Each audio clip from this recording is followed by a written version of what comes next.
Alright, so I'm going to discuss A1 kinematics in physics. This is the first topic in the IB Physics HL syllabus, and I'll be covering every point that needs to be covered and then doing a bunch of past paper questions after. Alright, so first we need to define displacement, velocity, and acceleration. Displacement is the vector quantity, as in it has magnitude and direction, that represents the change in position.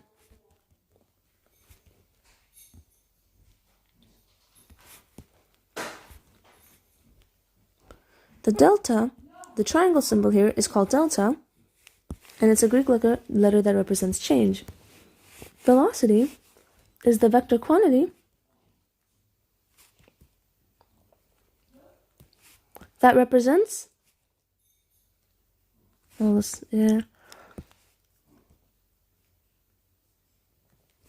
change in displacement, aka how fast something's moving in a specific period of time. A high velocity means that the object is moving very fast in a short period of time, and a low velocity means that the object isn't moving fast over a long period of time. Acceleration is the rate of change of velocity. What does that mean? Well, it means that an object is moving, of course, when it has a velocity of greater than 0, but how fast is it getting faster? The rate of change. So when something is accelerating, when you press the gas on a car, it gets faster. The velocity is changing at a rapid rate. Their symbols for displacement, respectively, are S for displacement, V for velocity, and A for acceleration. So, the next thing we're going to do is separate and define the differences between displacement and distance. Displacement is a vector quantity. Distance is a scalar quantity. So, if this is the starting position, and this is the ending position, then the displacement would be I walk around the entire way. Displacement only cares about the actual distance between the two starting and end points. Distance cares about the entire path that was taken.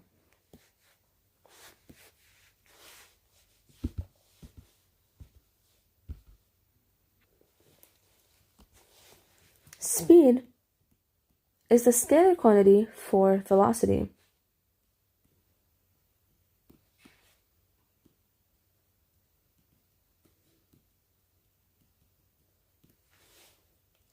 Average speed is distance over time, or rather change in distance over change in time taken. Average velocity is displacement over time taken. Acceleration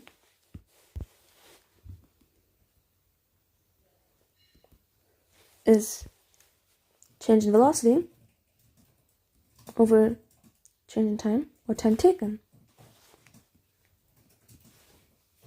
And time can be represented as just t. Average units for these quantities can be, for speed, meters per second or kilometers per second. Velocity is also meters per second. Acceleration is meters per second squared, or this, as the negative is a reciprocal, negative exponent. And for, distance or displacement, it's just m, or meters, kilometers, etc. And when a question asks for a vector quantity, both magnitude and direction are required. We can also represent these quantities with motion graphs. For a speed against time graph, the displacement against time graph, the slope is the speed, the gradient.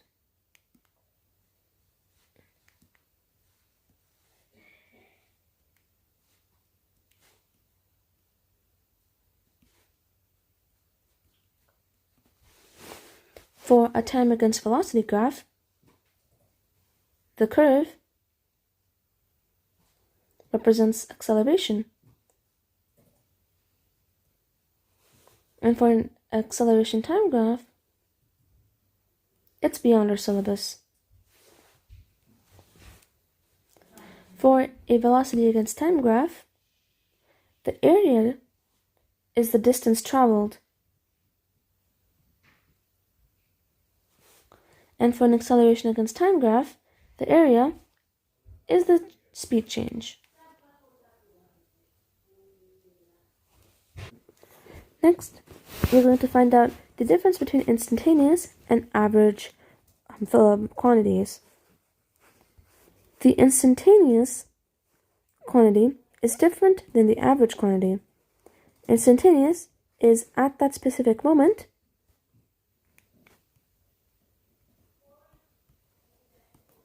while average is over a period of time.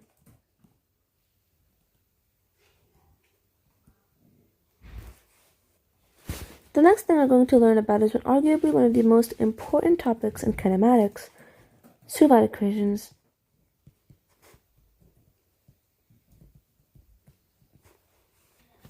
Each of the variables mean different things. S, U, V, A, T. S is distance or displacement.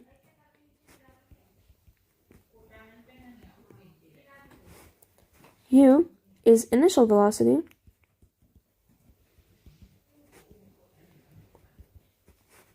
V is final velocity.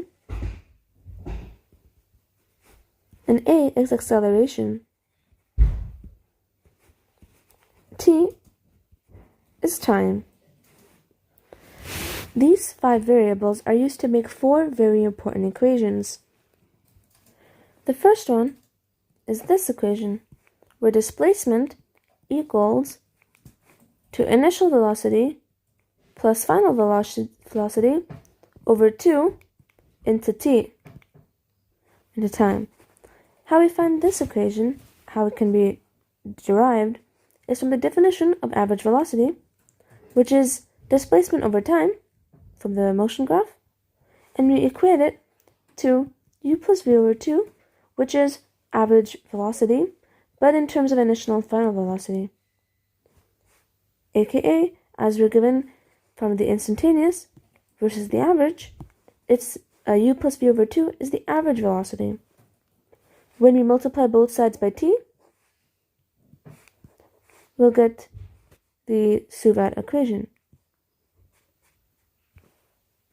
The next equation is that velocity equals to initial velocity plus acceleration into time. How this can be derived is from the definition of acceleration, which is acceleration equals to v minus u over t. We multiply both sides by t, and we add y and you add u to both sides, and we'll end up with the official Suvat equation. The next Suvat equation is for displacement or distance as well. It is defined in terms of the distance or displacement equal to initial velocity into time plus half into acceleration into time squared. And lastly, the equation is velocity squared is equal to initial velocity squared plus 2 times into acceleration into displacement or distance. Each of these equations are very important because they're all they all have one missing term, and then you find different terms. So, for the first equation, there is no acceleration. For the second equation, there's no displacement. For the third equation, there's no velocity. And for the fourth equation, there's no time. These equations can also only be used when acceleration is constant, if acceleration even isn't the question.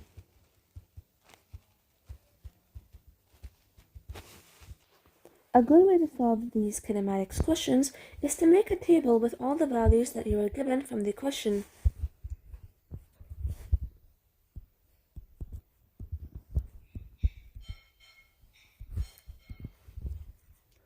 Then, what you can do is you input your values, whatever it is, mark what you need to find, and one of the variables won't be included at all, so just leave it blank. And then you can use which equation should I use to find for the missing variable. Some common tips are, if it says starts at rest, that means that the initial velocity is 0. The same thing as when it stops, that means the final velocity is 0. Therefore, another thing to remember is that since acceleration must be constant, there are some situations where you simply cannot use these two equations. These can include circular motion, but some situations where you can use two equations are free fall. Also a note, to find gradient, take 2 points you know to find rise over run. That's the gradient. And to find the area,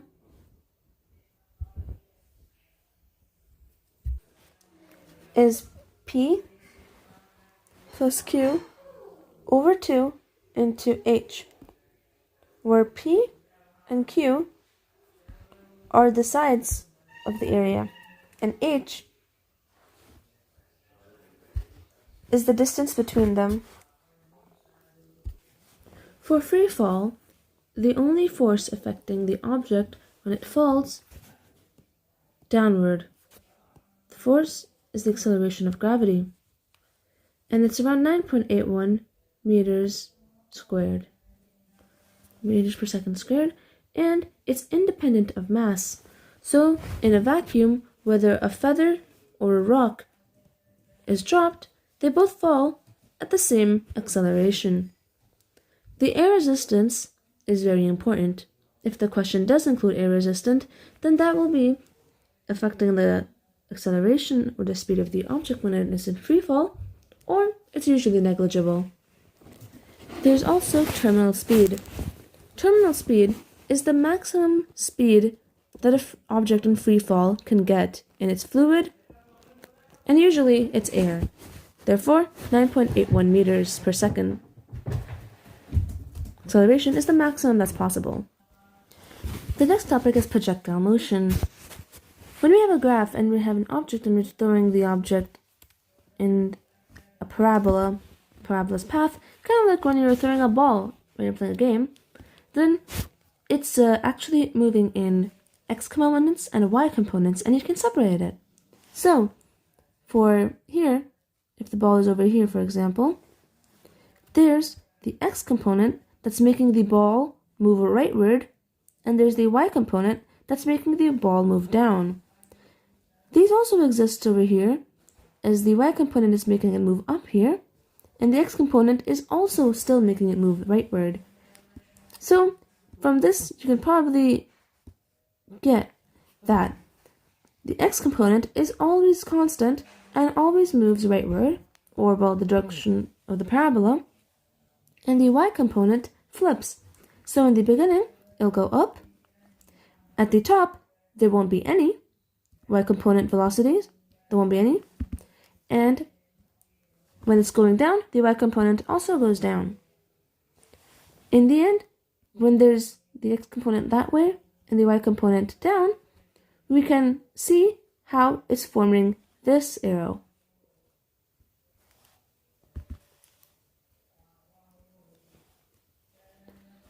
Now, we can separate these components when calculating questions as to find the x component of the velocity, we take the initial velocity of the total parabola, and then we do cos theta, or the degree, which is the direction. For the y component, it's the initial velocity multiplied by sine theta. To find the displacement, specific displacement, you can use these formulas. To find the horizontal displacement, you take the initial horizontal displacement and add it to the velocity, the horizontal component of velocity, and multiply it by the time you are analyzing. For vertical displacement, you take the initial vertical displacement and add it to the velocity, the vertical component of the velocity into the time you're analyzing, and then you also have to take account that the effect of gravity is also on the object. And since the vertical component determines the object's position above the ground, you can tell by the vertical component, then we'll have to use this formula to find anything if a question asks to find the time.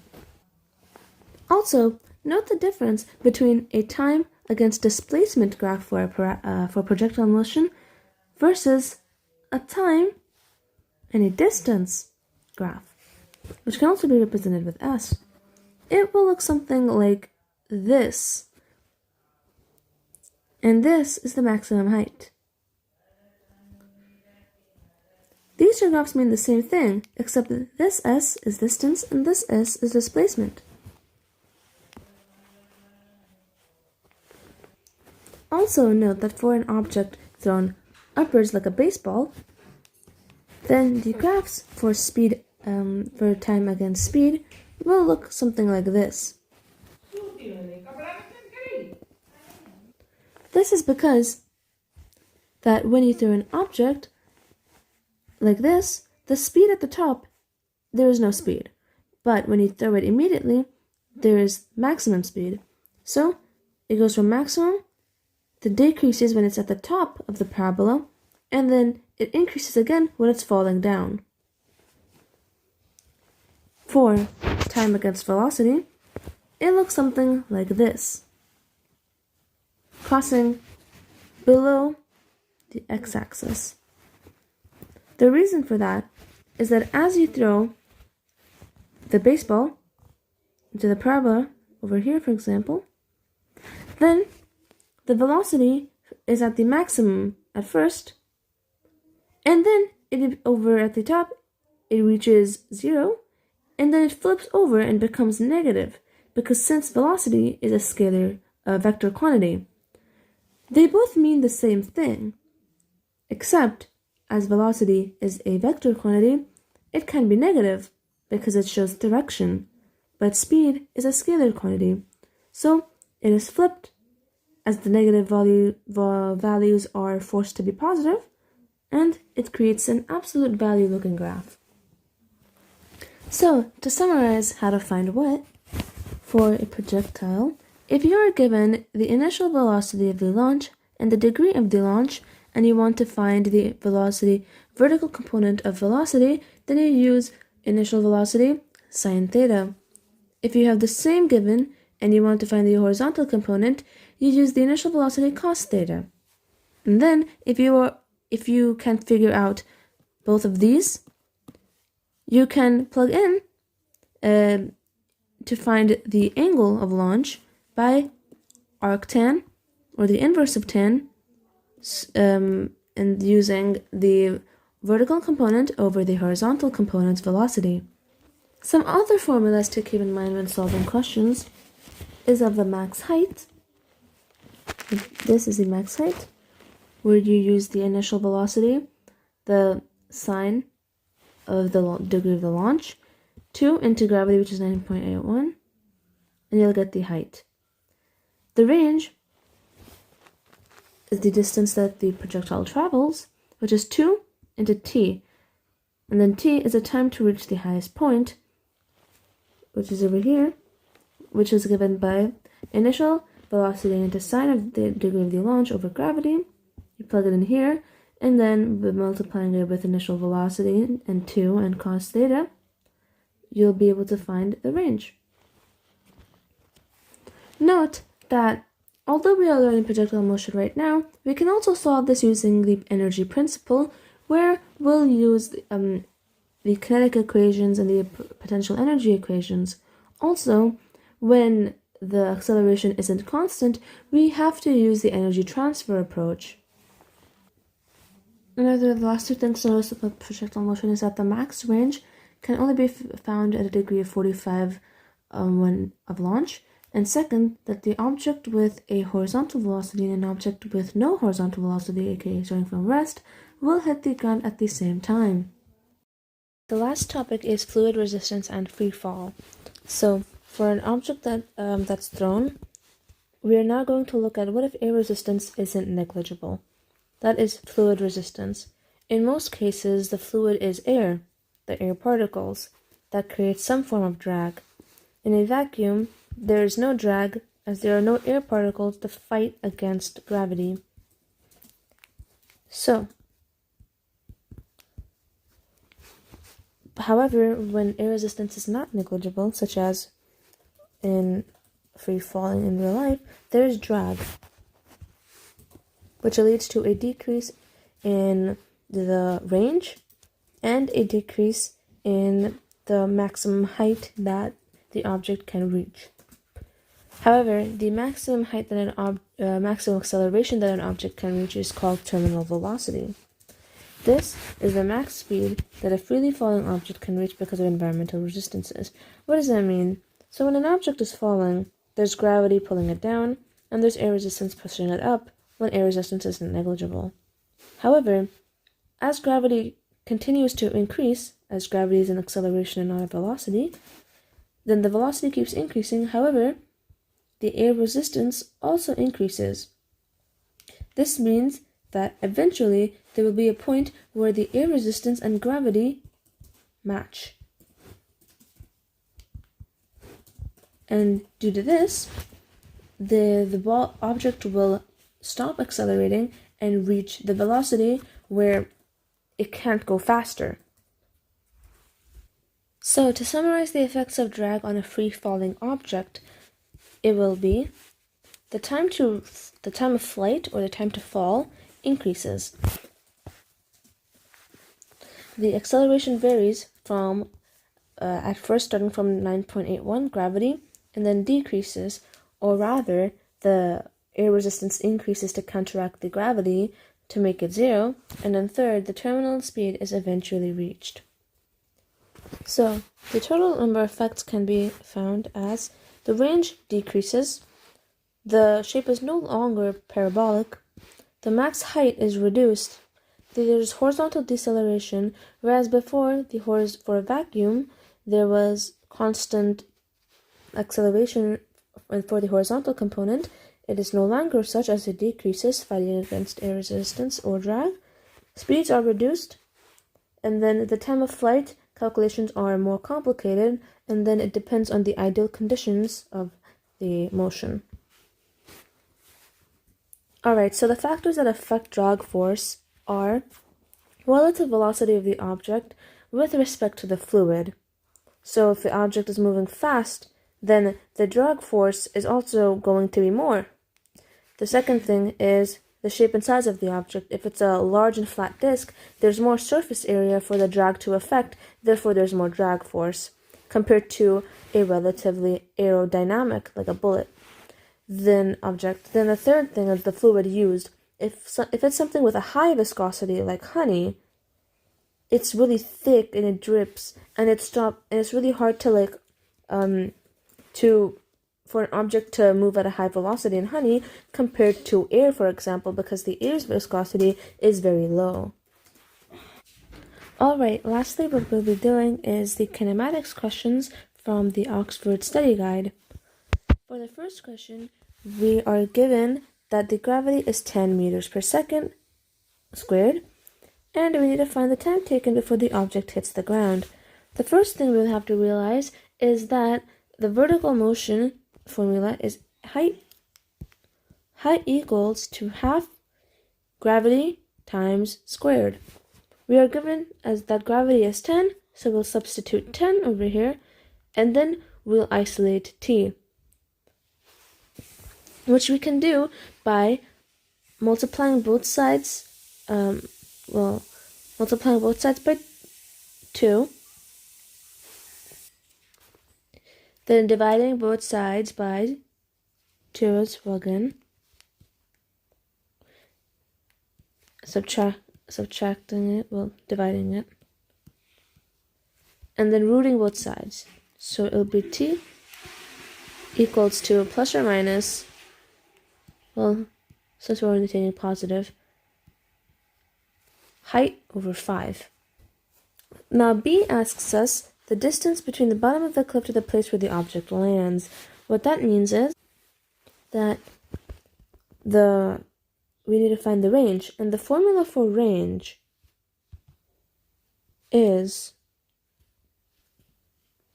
range equals to the initial velocity of the horizontal component into the time taken for the flight of the object. So that's going to be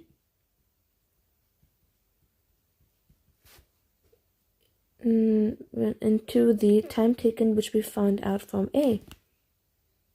Also, pro tip, if there's ever like a sub-question like A, B, C, that means for B you're supposed to use A information, usually, and for C you're supposed to use B information or A's information.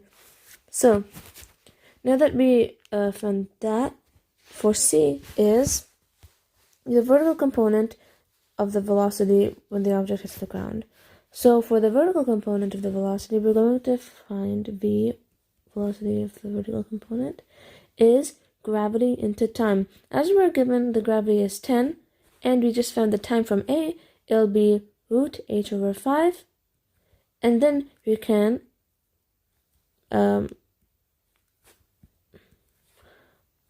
get 100. If we square that, it'll be 100h over 5, which is the same thing as 20h. So that's question number 1.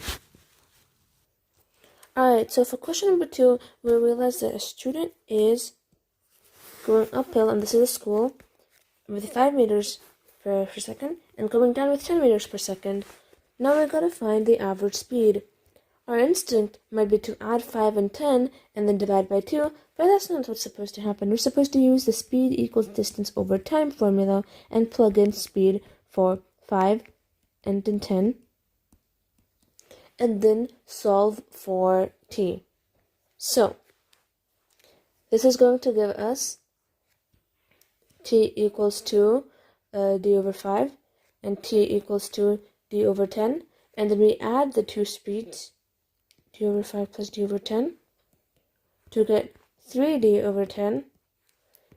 So the average speed is, the total distance is going to be around 2d, and then the average speed is going to be distance over time is going to give us, we divide 10, 20 over, and then it's going to be 20 over 3. And that's around 6.67 meters per second. Yep. And that's it. This is different to part B, which is why it's not 7.5. It's because when they're going uphill, they're taking a longer time than they are going downhill. If they somehow took less time going at 5 meters per second because the distance was shorter, then it could be 7.5, but it's not. So it's not 7.5, it's 6.67.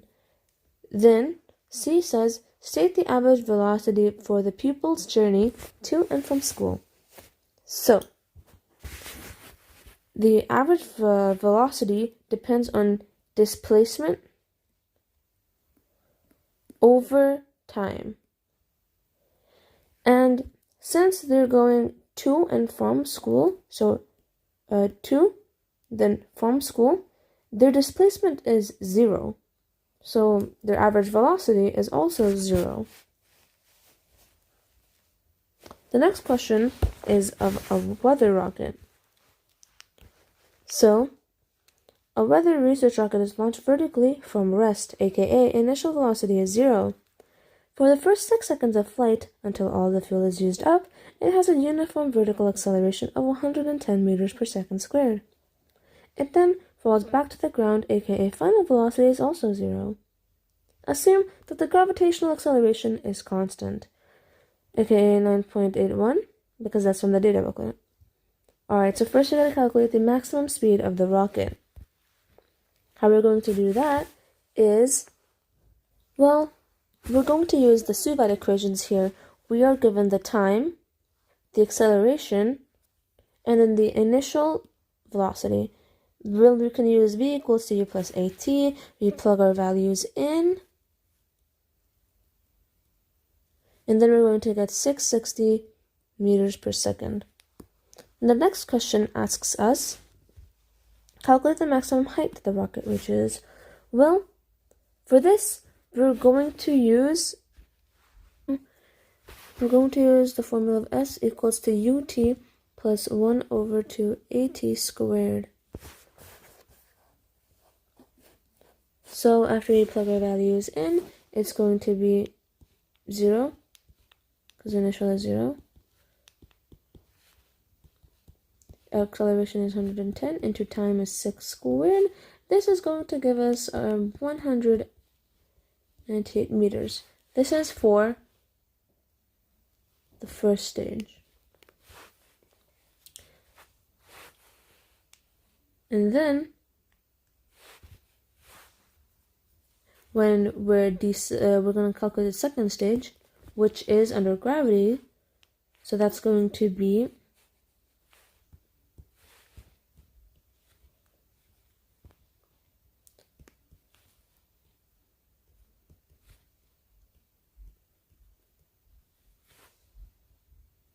from velocity squared over 2 times gravity, which is 660 squared as we got from part A, over 20, which is, we're assuming gravity is 10 here for easy convenience, and this is going to give us 21,780, and then we add them up together, 1,980, which will give us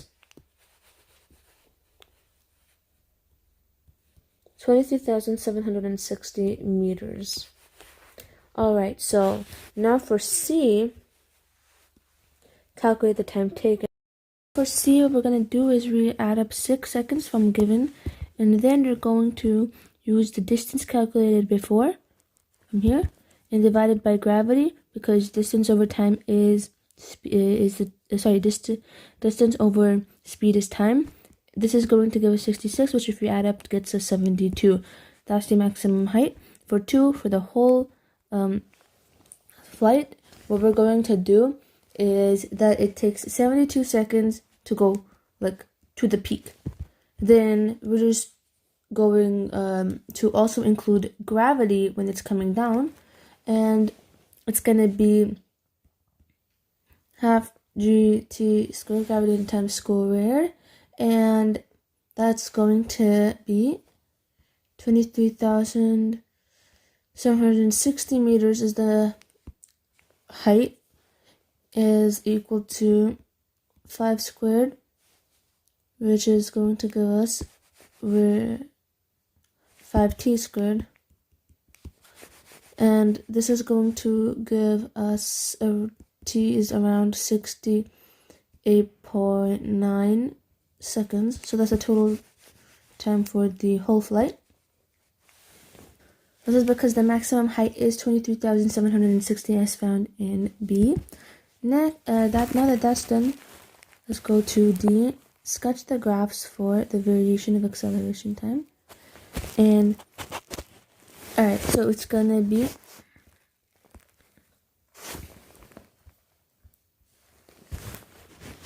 alright, so sketching the graph will give us time and acceleration. How it's gonna look is, at the beginning it's at 0 because the rocket is at rest, but then we burn the fuel and then it reaches to 110. So this is when it's at the peak. and then it's going to start falling down again, slowly going until gravity speed. And gravity is negative because gravity is down, thrust is up, and then we're going to cross 0 again at some point. Then we're going to reach -10, which is the fastest the rocket can be, the terminal velocity, and it continues on at -10 until it hits the ground. Then the variation of time with speed for the rocket. How this is going to look is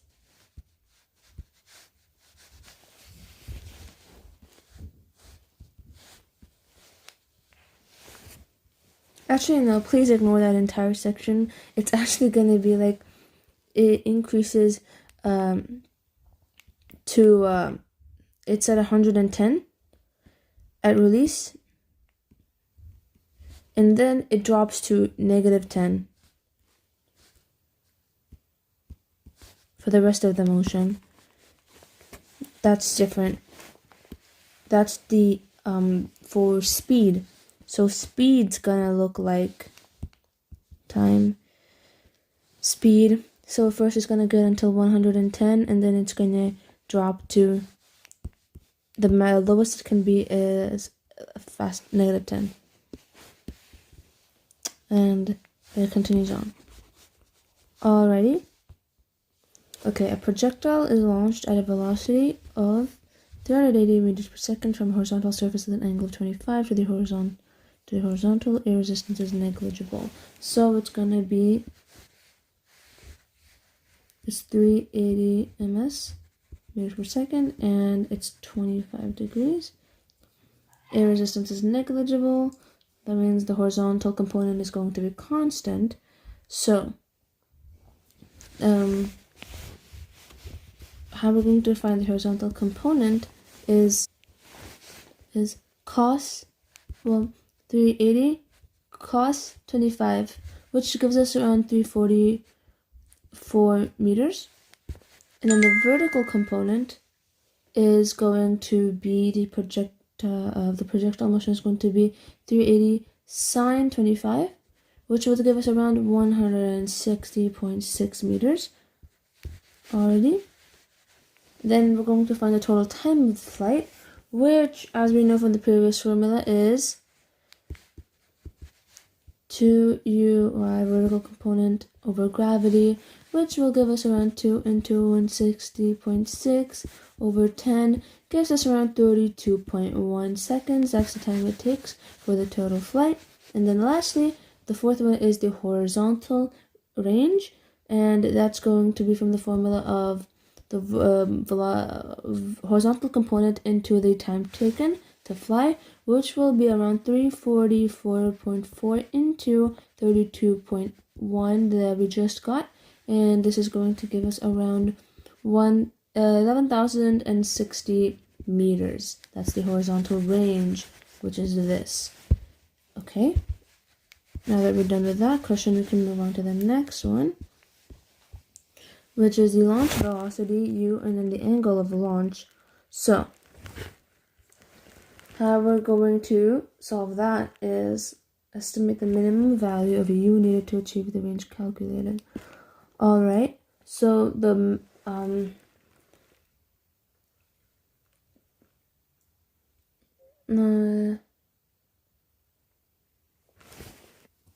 so it's gonna be to find the minimum value to achieve the range calculated, we're going to use the formula where it's r max equals to u squared over gravity. So that's going to give us around the max range you want is 11,060, and that can be replaced with u squared over 10, and then we'll get, and then we can root it, which will get us around u is around 332, the inertial velocity.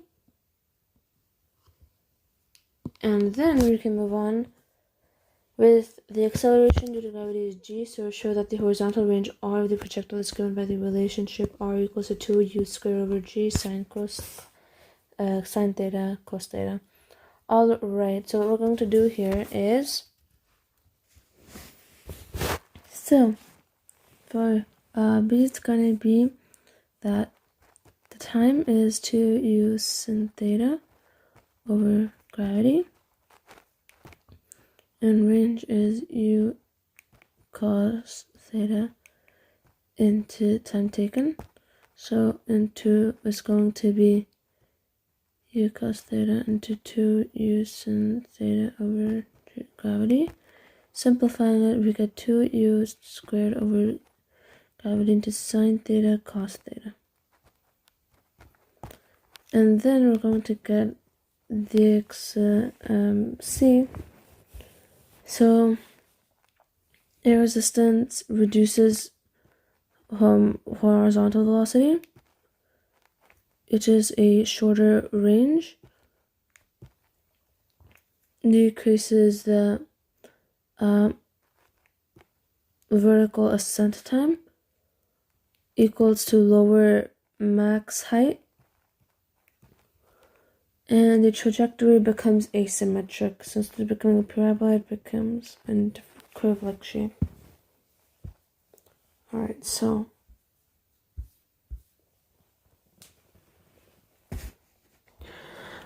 for 5, the bullet is leaving and it starts at a height of 1.5 meters and it has a speed of 300 meters per second. How are we going to find the time that it takes to reach the target is speed equals distance over time, and then we rearrange for time, which is distance over speed. We'll get 50 over 300, which gives us 0.1667 seconds. And then we need to find how, if this is a target, how much further down are we, because we certainly aren't hitting the center of it. And that's going to be Sy equals to half the vertical drop is going to be gt squared, and then we plug our numbers in, which is half 0.5 into 10 into 0.1667 squared, which will give us around 13.89 centimeters. Alright, so that's A. For B, the target is removed and another bullet is fired horizontally. Calculate the time taken before the bullet hits the ground. So what we're going to do here is still going to use S equals half gt squared, where we're given that S is 1.5, G is 10, time is what we're trying to look for, and then if we simplify to time, it's going to give us t squared equals 0.3, so t is around 0.547 seconds. And then we're going to move to question number C. The gun is aimed vertically. Alright, so the height is an identical bullet is held next to the gun. Alright, so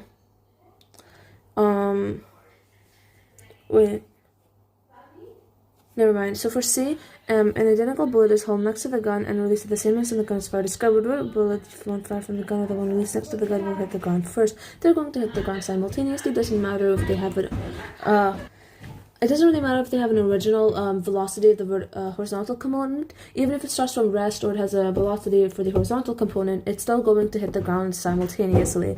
Alright, so for D, the gun is now vertically aimed into the air, and what that means is calculating the height that the bullet reaches. Alright, so the formula for height is initial velocity squared over 2 into gravity, which is 10, so that's going to give us 20.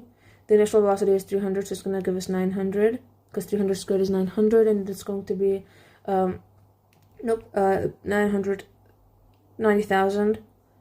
Alrighty, and then this is going to give us around 4,500 meters, and that's the height that the bullet reaches if it's aimed vertically.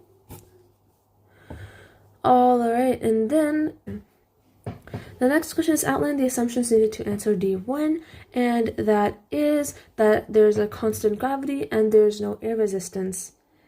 The constant no air resistance. Alright, so for 3 is calculate the time taken for the bullet to arrive back at the point of firing. So if it's going up and it's going to go down eventually, so how long does it take for that? And it's going to first find how long it takes to get up, and then we can find how long it takes to get down with gravity. So the uptime is the initial velocity over the distance that we found, and then it's going to give us 30 seconds, and then we're going to multiply it, so it's going to be a total of 60 seconds. Alright. And the 10 is used because that's gravity's acceleration. Alrighty. No, what else? Okay, question number 6 is discuss whether each of the situations described is a physical possibility. Alright, so an object has a varying velocity and a constant speed. Well, when you have circular motion, the velocity's direction, since velocity is a vector and it has direction and magnitude in a circle, it varies. So in uniform circular motion,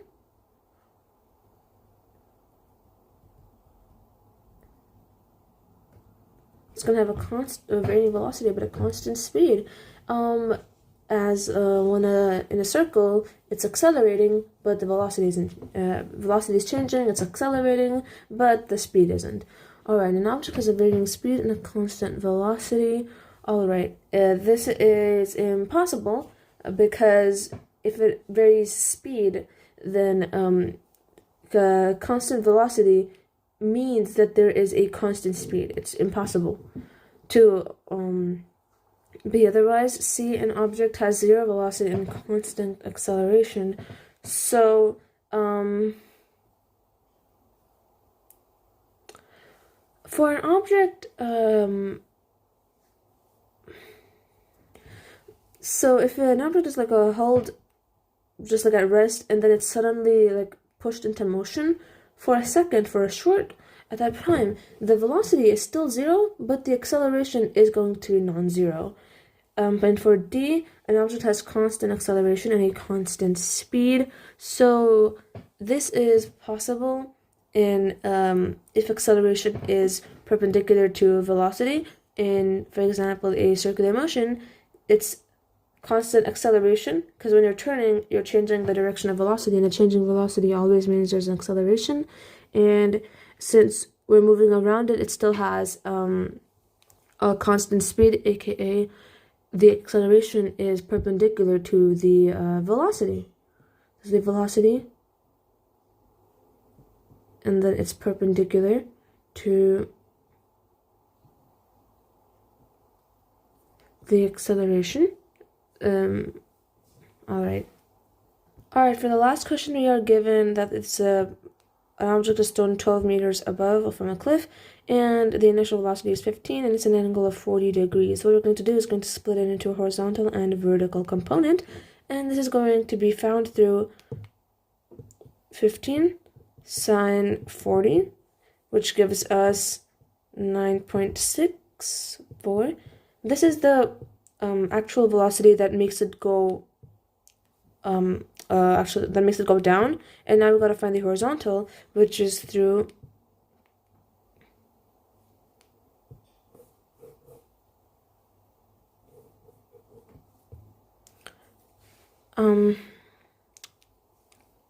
we're going to find the time it takes to get down before finding the horizontal velocity, actually. And we're going to find that through distance. The vertical distance is given through initial velocity of vertical component into time plus half of gravity into time squared. And we're looking for time. We plug in our numbers and we are given 12 equals to 9.64, which we just calculated here for initial component. Time, we don't know, half, 10, and which is just 5t squared, and then we'll get that t is t squared this is a quadratic formula, so quadratic expression. After using the quadratic formula, we're going to get that t is around 0.8605 seconds. So that's that question. B is the location where it hits the ground, so I'm going to use the horizontal component. It's that ux equals to 15 cos 40, which is around 11.49 meters per second. And the horizontal, after we know the velocity, we can find the horizontal distance, which is that if this is x, then x equals to the velocity into the time taken to hit the ground, which we found through A, and this is which is going to be 11.49 into 0.8605 is around 9.88 meters. That's how far the object is going to land. And that is question number 7. So that was all of Oxford Study Guide's practice questions. Thank you for watching.